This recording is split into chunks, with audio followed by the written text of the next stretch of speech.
Hello guys, welcome back to మీ కోనసీమాములు. First of all నాకు 1000 సబ్స్క్రైబర్స్ వచ్చినందుకు చాలా అంటే చాలా థ్యాంక్స్. మీ అందరూ ఎప్పుడు నన్ను ఇలా సపోర్ట్ చేస్తూనే ఉండాలి. అండ్ ఇప్పుడు వీడియోలోకి వచ్చేస్తే ఈ వీడియోకి సంబంధించి చాలామంది కమెంట్ సెక్షన్లో క్వశ్చన్స్ అడిగారు. సో ఈ వీడియోలో అన్ని క్వశ్చన్స్కి డీటెయిల్గా ఆన్సర్స్ ఎక్స్ప్లెయిన్ చేయబోతున్నాను. సో ఈ వీడియో లాస్ట్ వరకు స్కిప్ చేయకుండా చూడండి. Let's in to the video. First, అక్క నేను బీపీటీలో జాయిన్ అవుదాం అనుకుంటున్నాను. కౌన్సిలింగ్లో సీట్ వస్తే ఫీజు ఎంత ఉంటుంది? యూనిఫామ్ కౌన్సిలింగ్లో సీట్ వస్తే మ్యాక్స్ 45 to 50K ఉండొచ్చు. నెక్స్ట్ యూనిఫామ్ వచ్చేసి light green and with black colour combination. Next hostel fee గురించి నాకు తెలీదు, ఎందుకంటే మీరు కాలేజ్ మేనేజ్మెంట్తో మాట్లాడుకోవాలి. నాకు సీట్ వచ్చేదాకా విఎస్సి ఎంఎల్టీ వస్తుంది. ఎందుకు రాదు అంటే మీరు మీ మార్క్స్ బట్టి ఒకసారి అప్లై చేసుకుంటే అప్పుడు తెలుస్తుంది కదా వస్తుందా రాందా అని. నెక్స్ట్ సివిటీ సీట్స్ అయితే ఉంటాయి. అండ్ నెక్స్ట్ ఫీజ్ స్ట్రక్చర్ వచ్చేసి 1.8 lakh అలా ఉండొచ్చు. అంతవరకే తెలుసు. మరి నాకు మీరు ఇంకా డీటెయిల్గా కావాలి అనుకుంటే ఒకసారి కాలేజ్ మేనేజ్మెంట్కి కాల్ చేసి మాట్లాడచ్చు. అక్క నాకు అక్కడ సీట్ వచ్చింది, సిబిటి ఫీజు ఎంత ఉంటుందో చెప్పక్క.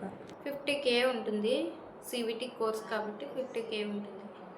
కౌన్సిలింగ్లో సీట్ వస్తే ఎవరికైనా 50K ఉంటుంది పారామెడికల్ కోర్సెస్లో. ఓటీటీ గురించి చెప్పాక ఫస్ట్ ఆఫ్ ఆల్ ఓటీటీ అనేది మా కాలేజ్లో ఆ బ్రాంచ్ లేదు.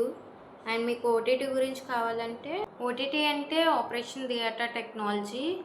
అండ్ ఈ ఓటీటీ అంటే ఈ టెక్నీషియన్స్ ఏం చేస్తారు అంటే సర్జన్స్కి అసిస్ట్ చేయడం అండ్ ఆపరేటింగ్ రూమ్స్ని మేనేజ్ చేయడం అండ్ ఎక్విప్మెంట్ హ్యాండ్లింగ్, ఇవన్నీ ఓటీటీ టెక్నీషియన్స్ నేర్చుకుంటారు.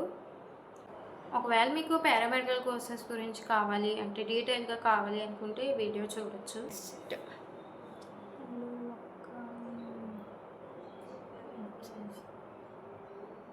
యా, డెఫినెట్గా మాట్లాడచ్చు. How can I help you sister?